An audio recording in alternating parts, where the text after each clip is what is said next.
Ya, shalom semuanya. Ya, terima kasih buat penatua dan buat para pemimpin untuk kasih saya kesempatan untuk berbagi. Dan saya merasa terhormat ya bisa menyampaikan kasih Tuhan, apa yang Tuhan kerjakan dalam hidup saya beberapa tahun terakhir ini. Semoga apa yang saya sampaikan boleh jadi berkat. Ya, kita berdoa sebentar ya. Tuhan, apa yang akan saya sampaikan Tuhan urapi, Tuhan pakai kata demi kata. Tuhan pakai ruangan ini, hadirat ini, atmosfer surgawi ada di tengah-tengah kami. Dan apa yang disampaikan bukan karena kuat dan gagah kami, tapi Roh Kuduslah yang memberikan pengilhaman kepada kami. Sehingga kami boleh menerima kebenaran demi kebenaran. Dan kami percaya bahwa satu-satunya yang bisa mengubahkan hidup kami adalah firman-Mu Tuhan. Di dalam nama Tuhan Yesus kami berdoa dan kami mengucap syukur. Amin. Ya, hari ini saya dengan istri saya, Vina, dan kami punya dua anak, satu Lionel. Lionel ada bersama dengan kita, dan satu Lemuel, ya Lemuel lagi di Kega, ya. Oke, Bapak Ibu, hari ini saya akan berbagi tentang bagaimana kita dapat bangkit dari kegagalan. Nah, dalam hidup saya banyak sekali mengalami yang namanya kegagalan. Saya pernah gagal merintis gereja, ya sempat jemaatnya sekitar 150-an, waktu itu saya masih umur 26 tahun. Dan itu sebuah kebanggaan ya, karena punya gambar diri yang salah. Dan kemudian gereja ini bubar jalan, lalu di situ saya mulai menyalahkan pelayanan, saya mulai depresi. Tapi Tuhan pakai berbagai cara untuk saya bangkit. Dan akhirnya saya juga punya kegagalan di bisnis. Saya sempat punya bisnis, berkembang, bisa beli rumah, bisa beli mobil, beberapa aset. Tapi kemudian bisnis ini hancur juga. Nah, saya mulai melihat, saya ngalamin banyak kegagalan. Tapi saya percaya satu hal begini, bahwa saya pernah gagal tidak sama dengan saya orang gagal. Karena kalau saya udah jadi orang gagal seumur hidup saya akan gagal. Tapi dalam Tuhan kita bisa gagal, tapi kita bukanlah orang gagal. Amin. Kasih tahu samping kanan kirinya, kamu pernah gagal tapi bukan kamu orang gagal ya. Kasih tahu samping kanan kirinya. Amin, saudaraku. Nah, kita mau lihat. Oke, nah Bapak Ibu, kita mau baca satu firman yang bagaimana kita bisa mengalami sebuah kemenangan, bagaimana kita bisa menang, bagaimana kita bisa bangkit. Dan itu juga yang Tuhan ajarkan kepada saya. Dulu saya bangkit pakai kekuatan saya, pakai cara-cara lama. Tapi beberapa tahun terakhir ini Tuhan ajarkan saya bagaimana saya bisa bangkit dari firman Allah. Sehingga kebangkitan kita itu bukan kebangkitan karena kekuatan kita, tapi kebangkitan karena pemahaman kita akan firman. Karena kedalaman kita mengerti firman. Dan itu jauh lebih luar biasa dari cara apapun. Nah, kita boleh baca sama-sama 3, 2, 1.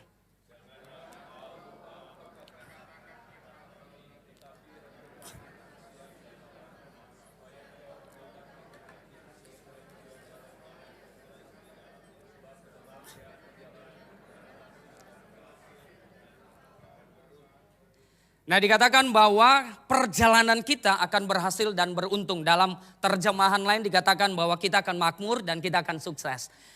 Caranya gimana? Caranya hanya bertindak hati-hati sesuai dengan apa yang ada di dalam firman. Nah, waktu saya membaca ini, dulu saya rada begini pikiran saya. Karena pikiran kita ini kadang-kadang gak sejalan dengan firman Allah. Pikiran kita atau otak kita ini bersifat logis dan bersifat daging. Sehingga kalau waktu kita dengar firman seperti ini, kita pasti bertanya gini, masa sih hanya dengan melakukan firman Allah kita bisa berhasil? Ada tuh yang rajin ke gereja, rajin doa, baca firman, hidupnya susah gitu kan? Masa sih kita bisa berhasil? Kan kita harus lakukan A, lakukan B, lakukan C, apalagi di dunia seperti ini. Nah, seringkali pikiran kita yang membatasi kita untuk Tuhan bekerja. Nah, pertanyaannya gini, yang salah adalah firman, yang salah adalah firman atau yang salah pola pikir kita? Yang berubah adalah firman atau yang berubah adalah pola pikir kita untuk sejalan selaras dengan firman. Nah, dulu saya memaksa firman untuk selaras dengan pola pikir saya. Tapi hari-hari ini Tuhan mulai merubah saya, bahwa ternyata begini, untuk kita berhasil, betul untuk kita berhasil memang hanya itu aja kok. Kita melakukan seperti yang ada di dalam firman. Nah masalahnya otak kita akan bilang begini, mana mungkin, mana bisa. Ada banyak ketidakpercayaan, ada banyak luka, ada banyak trauma di dalam pikiran kita. Sehingga kita gak bisa mempercayai setiap firman yang ada, gitu kan? Padahal kalau kita percaya firman itu akan jadi kenyataan. Nah saya mau masuk dalam sebuah ilustrasi, saya boleh minta 5 volunteer yang sudah disiapkan. Oke boleh? Oke maju ke depan ya. Kita kasih tepuk tangan buat volunteer kita.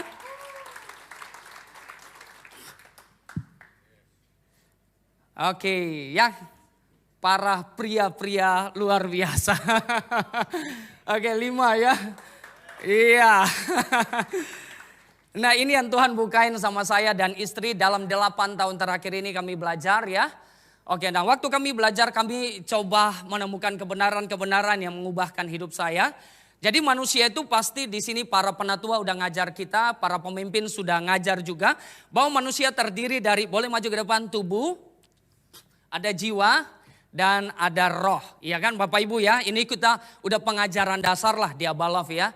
Nah yang saya mau sampaikan bukan pengajaran tubuh, jiwa dan roh, tapi yang saya mau sampaikan di antara ini tapi tubuh, jiwa dan roh. Nah di antara tubuh dan jiwa ada yang namanya otak.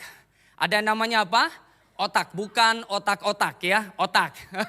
Ada namanya otak. Nah otak inilah otak ini bersifat logis dan bersifat daging. Sehingga waktu kita terima firman Allah seperti tadi, kamu akan beruntung, kamu akan makmur, kamu akan berhasil hanya dengan kamu melakukan apa yang ada di dalam firman. Langsung otak kita bilang apa? Enggak mungkin, karena otak kita bersifat logis. Kan di zaman ini kita harus belajar data scientist, kita harus belajar data analis. Itu enggak salah kita belajar, tapi bukan itulah yang membuat kita diberkati. Tapi bukan itu. Nah, otak kita akan menolak, enggak mungkin, enggak bisa. Gue udah lihat tuh mama gue, tante gue, teman gue rajin baca firman, hidupnya enggak berubah. Hidupnya tetap susah, masalahnya tetap banyak. Nah itu membuat otak kita langsung menolak setiap firman Tuhan. Contoh, memberi dalam keadaan susah. Misalnya gitu ya, gue lagi susah mana bisa memberi. Ya padahal firman Allah berkata memberi dalam keadaan kita susah, kita harus memberi, kita harus memberkati. Waktu kita memberi, Tuhan memberkati kita. Tapi otak kita bilang begini, ya nggak mungkin, kan gue butuh makan, gue butuh ini.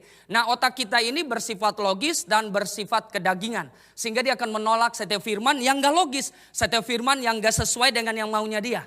Sehingga firman ini gak bisa masuk sampai ke jiwa dan gak bisa masuk sampai di hati. Padahal Alkitab berkata firman itu harus tertanam di hati. Nah yang masuk itu apa? Yang masuk hal-hal yang logis tadi. Hal-hal yang daging tadi yang memenuhi hati kita. Harusnya pikiran kita menerima firman. Nah itu sebabnya waktu kita dengar firman kita jangan langsung menolak.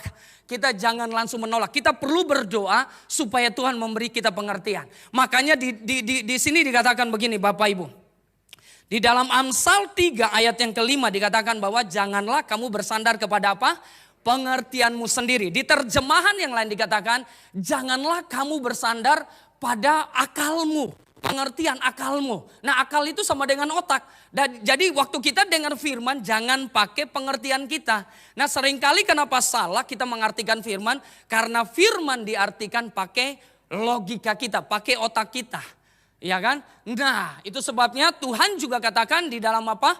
Di dalam Roma 12 ayat 2 apa? Kita harus berubah. Apa yang harus dirubah? Yang dirubah adalah pola pikir kita. Pikiran kita. Nah saya percaya gini, ketika pikiran kita ya kan sejalan dengan firman Allah, pada saat itulah kehidupan akan mengalir. Amin. Pada saat itulah mujizat akan terjadi. Yang menghambat firman bekerja bukanlah orang lain. Yang menghambat firman bekerja dalam hidup saya dan saudara. Ini pengalaman saya 8 tahun, benar-benar belajar ya. Nah saya melihat begini, bahwa yang membatasi Tuhan bekerja dalam hidup saya adalah pola pikir saya. Pola pikir yang tadi itu, yang daging, logis dan penuh dengan banyak trauma, luka, ketakutan. Itu yang membatasi Tuhan bekerja di dalam saya. Nah selama pola pikir kita itu gak sejalan dengan firman, kita sulit untuk mengalami firman dalam hidup kita. Nah harusnya yang berubah bukanlah firman. Karena firman tidak akan pernah berubah. Hari-hari ini memang kita hidup di dalam zaman yang mulai semuanya logis. Ya kan? Dan semuanya bersifat daging. Tapi saya percaya firman itu ya dan amin. Amin. Amin saudaraku, yang amin katakan asik. Oke, bilang sama samping kanan kirinya asik. Oke. Nah, ini dia. Makanya tadi di Yosua 1 ayat 8 dikatakan apa? Kita harus meditasi firman Allah. Nah, kata meditasi artinya kita membuang yang lama, sama seperti di dalam Yakobus 1 ayat 21 dikatakan buanglah segala macam yang banyak itu loh. Segala yang kotor, segala yang gak benar. Itu banyak banget ternyata di dalam otak kita, di dalam hati kita. Itu perlu dibuang. Cara buangnya gimana? Lewat meditasi firman. Nah, kami lakukan meditasi firman. Membuang yang lama, firman akan menyucikan kita. Firman akan membersihkan pola pikir yang gak sejalan dengan firman. Makanya firman gak cukup dibaca, mesti direnungkan, mesti dimeditasi. Semakin kita meditasi dan butuh waktu yang lama. Saya butuh waktu 8 tahun untuk mulai mengalami hal tersebut. Butuh 8 tahun Bapak Ibu ya. Nah, Tuhan itu luar biasa. Dan saya percaya begini bahwa waktu kita meditasi firman maka yang kotor akan dibuang. Dan yang tinggal nanti firman. Saudara bisa bayangkan kalau nanti di otak kita ini hanyalah firman Allah. Yang kotor udah gak ada, yang gak sejalan udah gak ada. Waktu di otak kita tinggal firman, maka di saat itulah firman akan terjadi. Karena gak ada lagi yang menghalangi. Amin saudaraku, gak ada lagi yang membatasi. Yang membatasi adalah pola pikir alamiah kita, pola pikir negatif kita, pola pikir kita yang salah. Amin. Nah, oke, silakan duduk lagi. Nanti boleh saya panggil lagi ya. Boleh kasih tepuk tangan lagi. Nah, ada 2 hal yang Tuhan ubah dari hidup saya. Ada 2 hal yang Tuhan ubah dari hidup saya. Bagaimana saya bisa bangkit? Yang pertama, kita bisa lihat. Oke, yang pertama bicara tentang memahami dan menyadari identitas saya di dalam Yesus. Tapi saya nggak ngajar tentang gambar diri. Saya akan pakai dari sini untuk kita bisa sama-sama memahami bahwa ternyata gini, pengajaran dasar keselamatan itu sangat menentukan fondasi di atasnya. Jadi keselamatan itu bukan cuma kita masuk surga, ya kan? Victor John pernah berkata bahwa keselamatan adalah kita sembuh dalam seluruh area hidup kita. Andrew Wommack juga pernah berkata bahwa keselamatan adalah kita disembuhkan Tuhan dalam seluruh area kehidupan kita. Bukan cuma keselamatan masuk surga. Nah, itu sebabnya waktu kita memahami identitas ini luar biasa. Nah, saya memahami begini bahwa identitas itu adalah hadiah, bukan usaha. Saya jadi laki-laki, saya nggak pernah berusaha jadi laki-laki. Betul nggak Bapak Ibu? Bapak Ibu pernah nggak upayakan dirinya untuk jadi wanita? Jadi wanita bukanlah sebuah upaya, tapi sebuah pemberian. Amin. Jadi saya jadi anak Tuhan itu bukan karena upaya saya, bukan karena kekuatan saya. Itu karena pemberian, itu karena anugerah Allah. Amin. Nah, berarti saya diberkati Tuhan juga, itu karena berkat Tuhan loh. Itu berkat Tuhan. Makanya saya kagum sekali dengan Abraham. Abraham itu luar biasa. Nah, ini saya dibukain karena saya banyak masalah di keuangan gitu kan. Nah, saya dibukain. Nah, sebelum saya sampaikan poin intinya, kita mau satu ilustrasi lagi. Boleh ya Bapak Ibu ya? Oke, boleh lagi 2 orang. Boleh ya. Supaya lebih praktis gitu ya. Jadi Bapak Ibu tadi nangkap ya bahwa seringkali kita dengar firman dari tubuh masuk ke otak, ya baru masuk ke jiwa, masuk ke hati. Dari hati itu baru timbul kehidupan atau kematian. Amin ya. Oke. Nah, ini ilustrasinya kayak gini. Saya misalnya saya imam di sini. Oh ya, menghadap ke sini aja. Oh ya, saya di sini dah. Lalu ini orang berdosa sebelah sini. Oke, orang berdosa, tapi tampang dia nggak berdosa. Tampangnya kudus banget lah ya. Cinta Tuhan banget, radikal banget. Tadi nyembah Tuhan berasa hadiratnya ya. Nah, kalau yang ini domba. Oke, boleh praktekkan jadi domba nggak? Coba jalan. Domba jalannya gimana? Suara domba gimana? Nah, ini domba. Zaman dulu orang kalau berdosa datang ke imam untuk menghapus dosanya. Dan itu cuma 1 tahun sekali, betul? Nah, 1 tahun sekali kesempatannya. Nah, ketika ada orang yang berdosa, dia akan datang ke imam. Dia bawa domba. Nah, coba dibawa dombanya dulu. Nah, waktu dibawa domba sampai ke imam, pertanyaan saya, yang dilihat dombanya atau orang berdosanya? Yang diperiksa orang berdosanya atau dombanya? Dombanya yang diperiksa. Dombanya ada panu enggak, kudis enggak. Coba diperiksa dulu ya. Wah ini sih mantap punya lah ya. Layak untuk dipersembahkan ya. Layak untuk dipersembahkan. Ini domba yang sempurna gitu ya. Nah kalau dombanya ditolak, orangnya ditolak juga enggak? Oke, kalau dombanya diterima, orangnya diterima enggak? Berarti kehidupan saya dan saudara diterima atau tidak bukan kitanya yang menentukan. Bukan kualifikasi diri kita, tapi kualifikasi Tuhan. Tuhan inilah yang disebut anak domba Allah yang akan datang, yang kita sebut dengan Yesus. Sehingga waktu kita datang ke Bapa Surgawi, bukan karena kita dilayakan, tapi karena domba itu. Makanya saya mau tanya, Yesus sempurna, Yesus diberkati, Yesus dahsyat, itu menjadi kualifikasi diri kita untuk diberkati oleh Tuhan. Amin saudaraku. Terima kasih, thank you, Tuhan berkati. Nah, Bapak Ibu, saya orangnya seperti ini Bapak Ibu ya. Saya orangnya punya pola pikir yang salah. Saya punya pemahaman saya harus memenuhi sebuah kualifikasi tertentu untuk saya bisa diberkati. Apalagi zaman sekarang. Saya mesti belajar ini, saya mesti lakukan ini, saya mesti belajar data scientist. Akhirnya hidup saya itu enggak salah, kita lakukan semua itu enggak salah Bapak Ibu. Tapi kalau kita lakukan itu karena kita khawatir, karena kita bimbang, itu menjadi salah ya. Itu yang saya alami. Saya melakukan semua itu karena takut miskin. Karena takut tidak bisa memberkati anak-anak saya.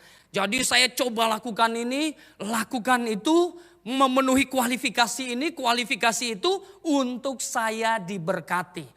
Betul kita harus rajin ya, kita harus belajar, kita harus ini. Tapi bukan hal-hal itu yang membuat kita diberkati. Ini yang Tuhan singkapkan kepada saya dan yang Tuhan kulitin dari saya. Nah saya sempat lakukan bisnis importir karena takut miskin ya kan. Saya waktu itu lagi booming bisnis importir, saya sama istri datang belajar. Wah akhirnya ditipu sama orang Cina gitu kan. Nah ya... Dia kirim barangnya nggak benar gitu ya. Tapi nggak semua orang Cina kayak gitu ya, dari Cina daratan sana. Banyak juga yang baik. Kebetulan aja saya dapat yang kurang baik gitu ya. Nah terus saya coba bisnis ekspedisi. Bukannya untung tapi buntung. Saya coba bisnis ini, bisnis itu banyak gagalnya. Saya coba belajar ini, gak ada yang berhasil. Lalu waktu saya di Pulau Buru kemarin, 1 bulan lebih, hampir 2 bulan layanin mama di sana. Karena mama saya udah hampir 80 tahun, saya pulang cuma buat layanin mama. Jadi kalau mama bilang apa, ambil makanan saya ambil. Kalau buang pampers saya buang. Kalau ambil minum saya ambil minum. Pokoknya hampir 2 bulan saya hanya layanin mama. Dan saya udah siap kalau mama dipanggil Tuhan. Karena saya udah 1 bulan lebih itu totalitas melayani mama dengan sepenuh hati. Nah kalau sebelum saya pulang itu mama meninggal, saya pasti menyesal. Karena saya udah 13 tahun belum pulang kampung gitu kan. Dan mama saya gak mau ke Jakarta. Mama mau kita yang pulang ke kampung gitu ya. Nah dan terakhir sebelum saya pulang saya berlutut dan saya minta mama berkati saya. Waktu saya suruh mama saya berkati saya, mama saya bilang begini. Rinto kamu kan yang setiap malam pimpin firman. Ya kan harusnya kamu yang berkati diri kamu sendiri. Saya bilang ma beda. Ya otoritas saya itu ada di dalam mama. Ada blessing, ada berkat besar dari mama. Lalu mama saya bilang begini, dia nggak tahu cara memberkati. Jadi saya mesti ajarin cara ngomongnya, cara tumpang tangannya. Baru saya berlutut dia tumpang tangan. Nah saudara waktu dia tumpang tangan itu luar biasa, saya berasa banget. Jadi saya belajar ya, melakukan kehendak Tuhan itulah kunci kita diberkati, amin. Nah salah satu kehendak Tuhan adalah hormati orang tua kita. Nah Tuhan, Bapak Ibu akhirnya apa yang terjadi? Tuhan mulai rubah hidup saya. Ya rubah pemahaman saya. Nah saya diberkati dengan Abraham. Abraham itu dia gali sumur. Betul Bapak Ibu ya. Dia harus kasih minum ternak. Dia harus kasih makan ternak. Dia harus ngelatih budak-budaknya supaya profesional. Supaya luar biasa. Tapi dia ngomong begini. Bukan itu yang membuat dia diberkati. Itu sikap hati yang Tuhan mau. Amin. Nah betul dia lakukan itu, tapi bukan itu loh. Tapi waktu dia gali sumur, Tuhan memberkati sumurnya. Waktu dia kasih makan dombanya. Makanan itu diurapi Tuhan sehingga dombanya diberkati. Waktu dia ngajarin budak-budaknya, budaknya diberkati. pengajaran itu firmannya diurapi. Sehingga budak-budak itu diubahkan. Nah seringkali kita concernnya bukan sama Tuhannya. Kita concernnya sama hal-hal tadi. Sama sumur, sama kasih makan. Oh mesti belajar ini, belajar itu. Akibatnya gini, kita jadi orang yang takut dan khawatir. Karena sumbernya bukan Tuhan. Sumbernya adalah hal-hal tadi itu. Hal-hal itu yang menjadi sumber hidup kita. Kalau saya tidak melakukan ini, saya tidak memenuhi kualifikasi ini, saya tidak akan diberkati. Betul kita harus lakukan itu. Kita nggak lakukan itu juga salah, betul nggak ya? Karena kalau kita nggak lakukan, kita kan jadi orang yang apa ya? Jadi orang yang malas, Bapak Ibu kan? Jadi orang yang nggak kreatif. Tuhan juga nggak gitu banget. Tapi ini kombinasi antara tanggung jawab saya dan berkat Tuhan. Jadi betul Tuhan udah kasih saya akal, Tuhan udah kasih saya otoritas untuk saya melakukan banyak hal dalam hidup saya. Untuk saya menggenapi visi saya. Tapi waktu saya melakukannya, saya harus lakukannya dalam anugerah Tuhan. Amin. Dan itu yang membuat Abraham diberkati. Nah ada dua kesaksian yang saya mau saksikan. Ada dua orang yang Tuhan pakai. Dan dua orang itu mengubah hidup saya. Satu ada tim saya dulu waktu saya masih di asuransi. Itu tim saya. Dia ngomongnya aja cadel, lalu gagal di bisnis kami. Dan waktu nikah saya ingat betul ngutangnya banyak. Dan orangnya juga kurang ini ya, kayak sering dijadiin bahan candaan gitu ya. Nah dia tidak memenuhi kualifikasi untuk berhasil. Tapi saudara tahu, Bapak Ibu tahu, beberapa tahun kemudian kami gak ketemu, tepatnya mungkin sekitar 5 tahun. Dia telepon saya, diajak saya makan di sebuah hotel yang lumayan mewah. Dan saya berpikir nanti yang traktir saya juga. Nah ini pikiran negatif gitu kan. Waduh ini jangan-jangan saya juga yang bayar gini kan. Negative thinking ya. Nah akhirnya saya ketemu sama dia dan saya mulai ajak ngobrol dan dia mulai kesaksian. Saya tanya apa yang sedang dia kerjakan dan kaget saudara. Waktu dia sharing itu ini orang gak memenuhi kualifikasi itu. Tapi kok bisa diberkati begitu luar biasa. Dia bisnis online dalam waktu 5 tahun dan diberkati Tuhan dahsyat banget. Lalu bukan cuma diberkati Tuhan, dia punya pabrik di Cina. Dan punya rumah di Pik. Punya gudang di Pik. Wih saya lihat kaget banget gitu ya. Dalam waktu 5 tahun. Dan merek dia salah satu merek terbaik di Indonesia.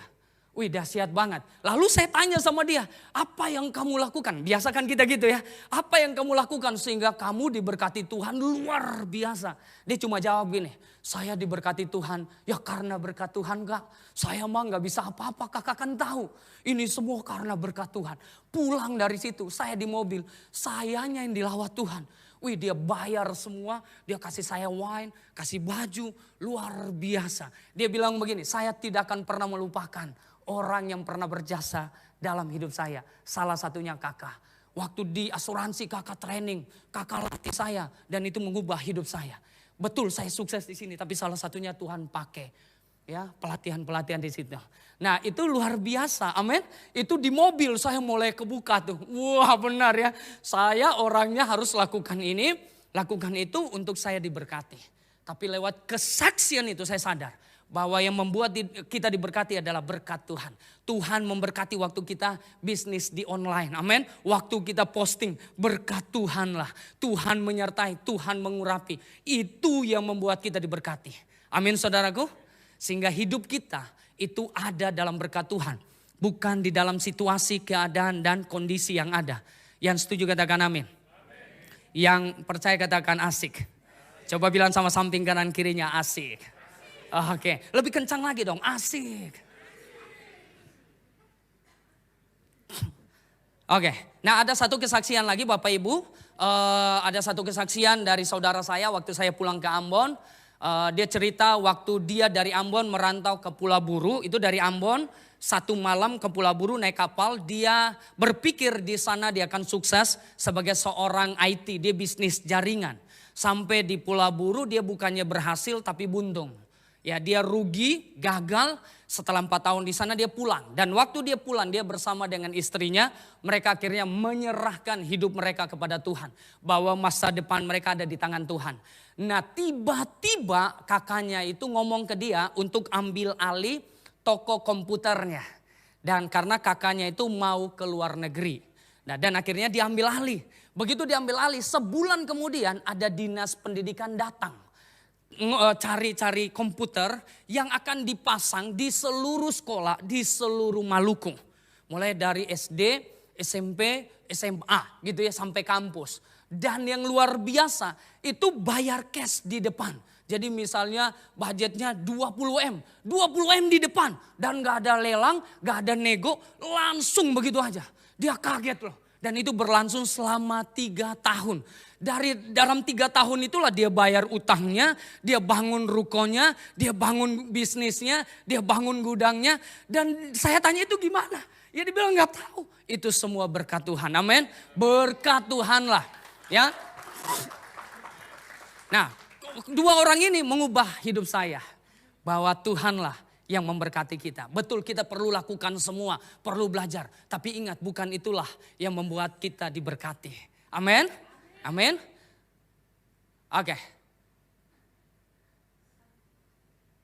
Oke, nah Bapak Ibu saya diberkati ada satu teman hamba Tuhan dia sampaikan ini di dalam 1 Petrus 2 ayat yang ke-9 dikatakan bahwa kita dalam milik kepunyaan Tuhan. Terus dia bilang begini, waktu itu saya lagi khawatir-khawatirnya pas pandemik gitu kan. Dia bilang begini, Rinto kalau kamu punya mobil, mobilmu rusak, yang pusing mobilnya apa kamu? Saya bilang iya benar, yang pusing gua. Pernah gak mobil pusing? Enggak. Pernah gak motor pusing? Enggak. Sampai kalau mobil pusing, mobil ngamuk berarti mobilnya kesetanan. Betul gak? Enggak pernah. Terus dia tanya, Rinto hidupmu itu milik siapa? Terus aku mulai sadar, iya milik Tuhan. Kamu punya siapa? Yang punya Tuhan. Berarti kalau kamu gak bisa makan, yang bertanggung jawab siapa? Yang mikirin siapa? Yang mikirin Tuhan. Amin. Amin saudaraku. Tapi sekali lagi, butuh yang tadi, waktu kita terima firman ini otak kita akan bilang apa? Ah masa sih, emang bisa ya kan? Kan gue udah lama ikut Tuhan, buktinya gue banyak susahnya. Itu juga sama kayak gue kan. Itu radikal cinta Tuhan, utang juga sama kita gitu kan. Nah itu membuat kita tidak bisa menerima firman. Dan firman gak masuk sampai di hati. Padahal kalau firman masuk sampai di hati, Alkitab berkata dari dalam hati kita akan keluar kehidupan. Amin. Nah yang terakhir ya. Nah Bapak Ibu ada hal yang kedua yang Tuhan ubah saya adalah gini. Bahwa otoritas itu bekerja melalui perkataan. Bapak Ibu begini Bapak Ibu. Waktu Tuhan menciptakan ikan dia berfirman kepada apa? Kepada air. Waktu dia menciptakan tanaman, tumbuhan dia berfirman kepada tanah. Tapi waktu dia menciptakan saya dan Bapak Ibu, dia berfirman kepada siapa? Kepada dirinya. Berarti kita ini spesial, amin. Kita ada di dalam dirinya. Berarti kita diciptakan sesuai dengan DNA-nya. Terus Tuhan bukain sama saya, cara Tuhan bekerja itu dengan berkata-kata. Dengan berfirman, dengan mengucapkan. Nah seringkali kata-kata kita yang membatalkan janji Tuhan dalam hidup kita. Misalnya kita ngalamin kayak saya lah. Saya begitu bisnis drop saya akan bilang begini. Ini bisnis gak bagus banget. Ini gua sial banget. Kok gua karena gak lakukan ini. Gua begini. Nah kata-kata kita itu punya kuasa. Kata-kata kita itu punya kuasa. Kita melihat ada beberapa ayat. Nah ayat ini coba kita baca. Sama-sama 3, 2, 1.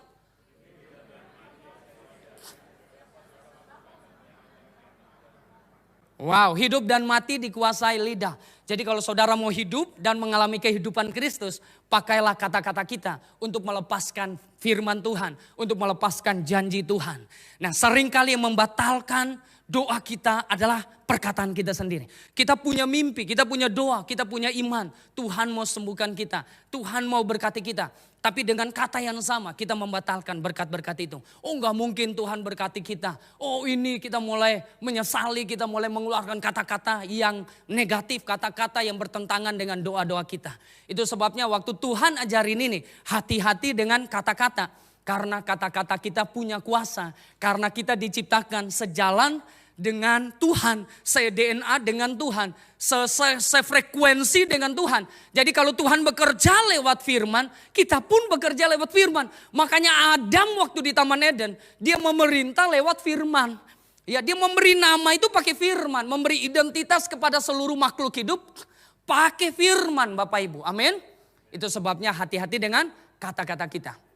Nah, Bapak Ibu, ada sebuah statement yang berkata begini bahwa kebohongan kalau kita ucapkan terus menerus akan punya kuasa, akan punya power. Benar Bapak Ibu pernah dengar itu? Kebohongan yang kita ucapkan terus menerus akan punya kuasa. Bagaimana kalau kebenaran firman Tuhan kita perkatakan terus menerus, hari lepas hari, bulan lepas bulan. Saya 7 tahun sakit setiap hari saya katakan. Saya sempat BAB berdarah bertahun-tahun. Dan mulai saya tahu kebenaran ini, saya mulai praktekkan. Tapi butuh waktu 7 tahun. Begitu beberapa bulan yang lalu saya periksa pakai dari atas yang masukin alat. Terus dari bawah juga masukin. Abis dimasukin itu ketemu dokternya. Dokter bilang usus saya itu bersih, panjang, bagus. Bahkan 20 tahun ke depan gak usah periksa, ini aman, bagus banget. Tapi butuh waktu berapa lama? Butuh waktu 7 sampai 8 tahun. Tiap hari aja kita katakan. Amin. Amin saudaraku. Saya dapat kata-kata juga dari teman saya waktu saya lagi berproses. Dia bilang begini, Rinto, kalau iblis itu nggak bisa memahami isi hati kita. Iblis nggak tahu kedalaman hati saya dan saudara. Tapi, nah ini dia. Iblis bekerja lewat kata-kata yang kita ucapkan. Misalnya kita ucapkan, hidup gua sial banget. Nah dia tangkap tuh. Oh gua khawatir nih, masa sih begini ya kan. Waduh ini nanti gimana ya, anak gua makan gimana ya. Nah waktu kita ucapkan itu, iblis tangkap. Nah iblis tangkap itu dan dia nyerang balik pakai apa yang kita ucapkan itu. Nah dari situlah iblis mulai mengintimidasi kita. Dan itu mengubah hidup saya. Bahwa saya gak boleh sembarang pakai kata-kata saya. Amin. Kita baca satu ayat lagi. Sama-sama 3, 2, 1.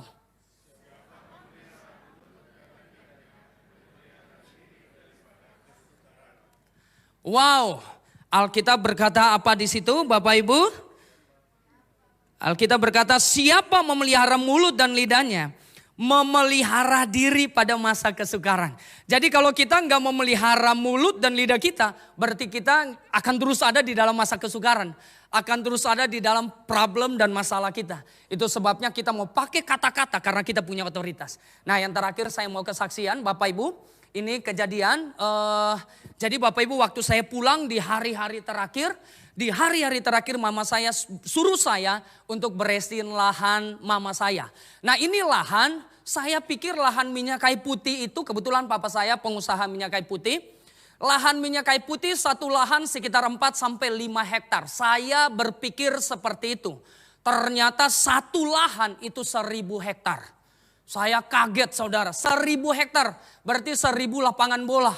Waktu saya naik saya lihat karena selama ini kita gak pernah naik lihat. Karena di atas gunung. Kalau mau naik lihat itu butuh waktu sekitar 1 hari. Nah sekarang udah ada jalan mobil sejak zaman Jokowi. Ini bukan kampanye saudara ya. Tapi betul zaman Jokowi itu jalan bisa sampai ke puncak gunung. Dan ke atas itu cuma 30 menit. Gak sampai kalau kita balap. Ya kalau kecepatan tinggi mungkin 20 menit. Kalau kayak saya setengah jam sampai di atas Bapak Ibu. Nah akhirnya waktu saya datang saya lihat kaget sendiri. Ini baru 1 dan mama saya punya ada 6 tempat. Dan gak ada yang ngurus. Itu sebabnya ini kampung, ini lahan kami dijadiin kampung saudara. Itu ada sekitar 100 rumah. Ya 100 rumah lebih dan ada sekolah dari TK, SD, SMP semuanya dibangun. Kayunya ditebang, lahannya dipakai dan gak mau tahu mama saya suruh orang urus mereka bilang kami orang asli. Ya Anda itu Cina pendatang gitu kan. Nah ya, ini milik kami. Tapi kan nenek moyang kamu udah jual gitu ke kita. Dan kita punya surat yang sah. Mereka gak mau tahu. 17 tahun itu konflik, masalah. Dan gak ada selesai. Tapi dalam anugerah Tuhan waktu saya selesaikan. Saya praktekkan prinsip ini. Saya bilang begini, Tuhan saya mau ke atas. Ketemu mereka. Tapi waktu saya ke atas bukan karena saya ke atas. Itu yang membuat saya berhasil. Tapi waktu saya ke atas Tuhan menyertai saya. Itu yang buat berhasil. Nah waktu saya mau berkata-kata. Akhirnya hari pertama kami datang negosiasi, mereka mau. Dan kami ukur semua lahan yang ada di situ. Jadi kamilah yang menentukan batas-batas rumah satu dengan yang lain. 100 rumah itu kami ukur. Hari kedua kami naik untuk mau kasih tahu harga.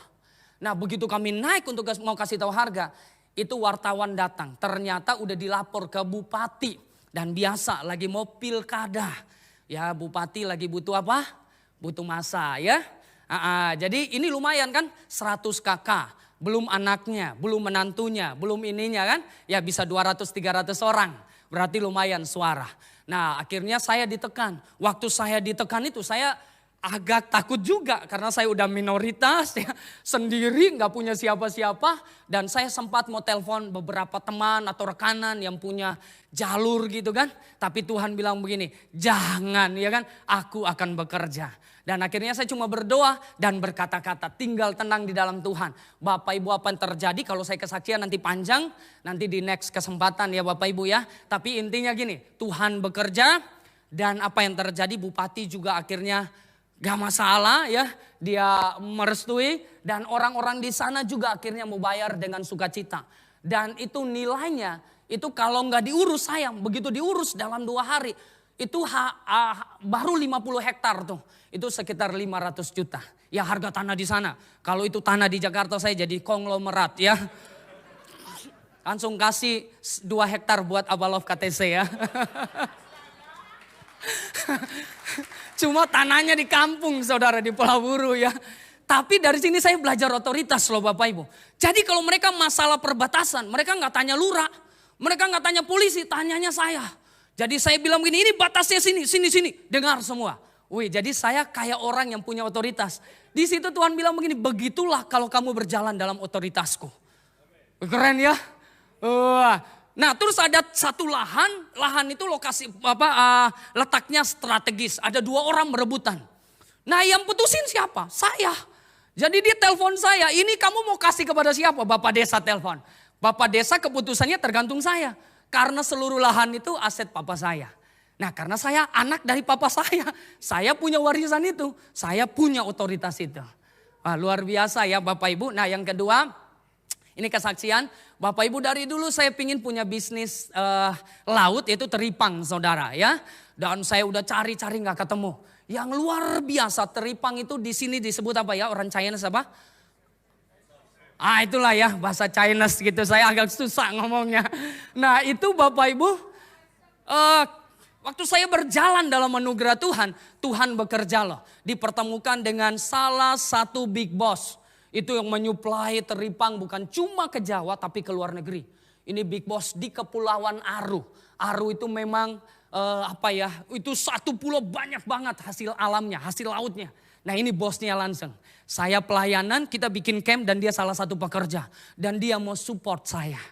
Luar biasa ya. Itulah kalau kita berjalan dalam anugerah dan kemurahan.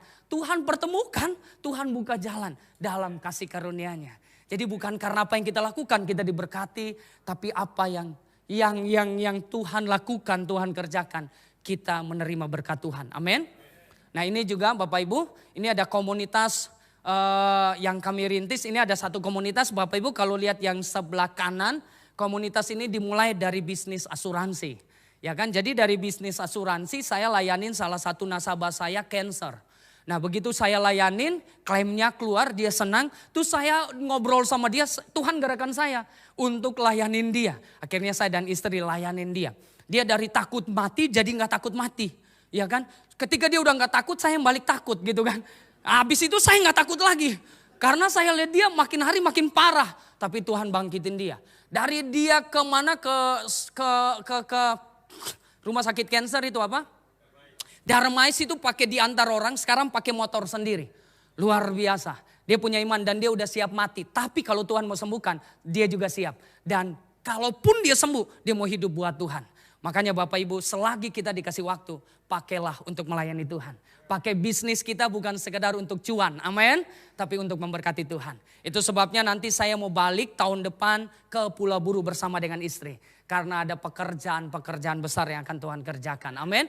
Di sana itu dari mereka semua, M semua. Tapi waktu saya berdoa, Tuhan berkata ada sesuatu yang akan terjadi di tempat ini. Amin. Nah, kita doakan saya supaya tahun depan kita pulang bisa terjadi sesuatu yang Tuhan mau kerjakan. Karena ini waktu Tuhan udah dekat banget. Boleh pemain musik maju ke depan? Sudah mau selesai ya. Nah, dari sinilah dia mulai cari teman-temannya, komunitasnya, dan mulai terbuka. Ada satu lagi, saya punya tim, dari tim itu bukalah komunitas. Nah, saya pikir dulu komunitas orang-orang yang terluka, tertolak bisa saya rintis ketika saya melakukan ke sekolah. Ketika saya lakukan penginjilan. Ternyata dari bisnis kita bisa merintis banyak komunitas. Amin saudaraku, ini di Bekasi. Dan mereka semua mau bersama-sama dengan kami. Kebetulan kami memang tergerak di dalam gereja komunitas. Bahwa komunitas adalah gereja. Gereja adalah komunitas. Dan ini mulai terbuka. Ada di Bekasi, ada di mana ya, Cibubur. Tapi itu bukan kuat dan gagah saya. Saya cuma berjalan doang. Berjalan doang dan Tuhan buka jalan. Dan yang anehnya orang-orang yang kami layanin pulih. Terakhir kemarin saya lagi rintis di Serpong. Ada satu kakak tingkat saya. Dia udah gak percaya Tuhan tuh. Udah gak mau baca firman, udah gak ini. Begitu kita ngobrol, kita sharing 2 bulan lebih. Ini kemarin dia ketemu saya, dia semangat banget. Dan Tuhan pulihkan dia luar biasa. Saya mulai melihat begini ya, ketika pengajarannya benar. Ketika orang tidak bergantung pada dirinya, orang mulai masuk kepada anugerah Tuhan dan kemurahan Tuhan. Di situ Tuhan bekerja dahsyat Bapak Ibu. Itu terbuka semua. Dan saya hari ini tidak merasa saya spesial Bapak Ibu. Tapi saya juga tidak mau meremehkan setiap kesempatan yang Tuhan kasih di atas mimbar ini. Saya mau pakai waktu ini untuk apa? Memuliakan Tuhan. Not about me, but it's all about God. Semua tentang Dia, tentang karyanya. Jadi nanti saudara diberkati, saudara harus berani ngomong. Semua karena berkat Tuhan. Amin. Oh iya, kalau karena hal-hal itu, berarti hal-hal itulah yang akan kita saksikan. Bukan lagi karena kemurahan Tuhan. Tuhan memberkati, kita bangkit berdiri, kita doa sebentar Bapak Ibu. Sikarapata kaya lalalala.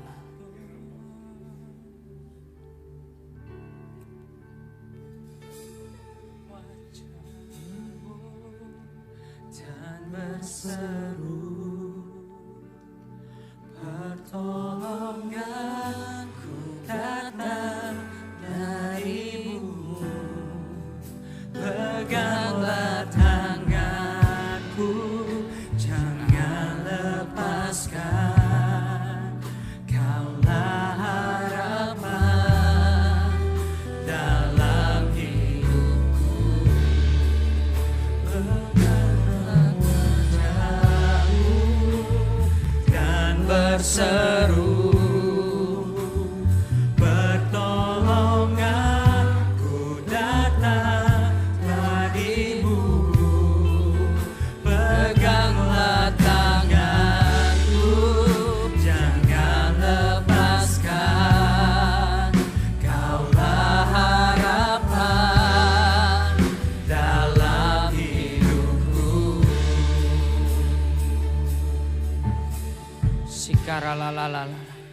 Mari Bapak Ibu kita sama-sama datang sama Tuhan. Sikarapata kaya lalalala. Sikararararararararararararara. Sikaralalalala. Sikaralala. Mari sembah Dia, naikkan syukurmu. Sikaralalalala. Sikaralalalala. Sikaralala.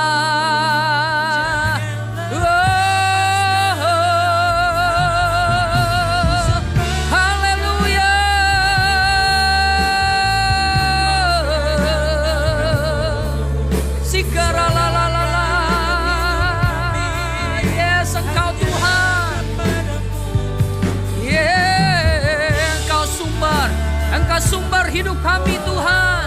Engkau sumber yang memberkati apapun yang kami kerjakan. Oh, bukan karena kuat dan gagah kami, tapi karena berkat Tuhan aku diberkati. Karena berkat Tuhan pelayananku diberkati. Karena berkat Tuhan kehidupanku menjadi berkat. Oh, sikaralalalalalalalalalalalalalalalala.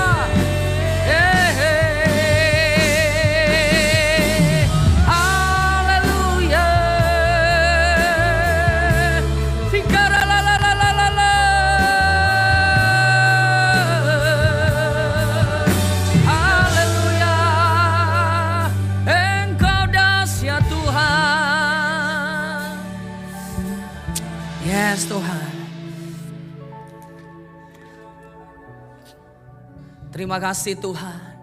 Aku percaya bahwa setiap jemaat-Mu yang ada di tempat ini Tuhan, waktu mereka mendengar firman Allah, biarlah firman yang bekerja di hati kami Tuhan. Firman ini tidak akan kembali dengan sia-sia.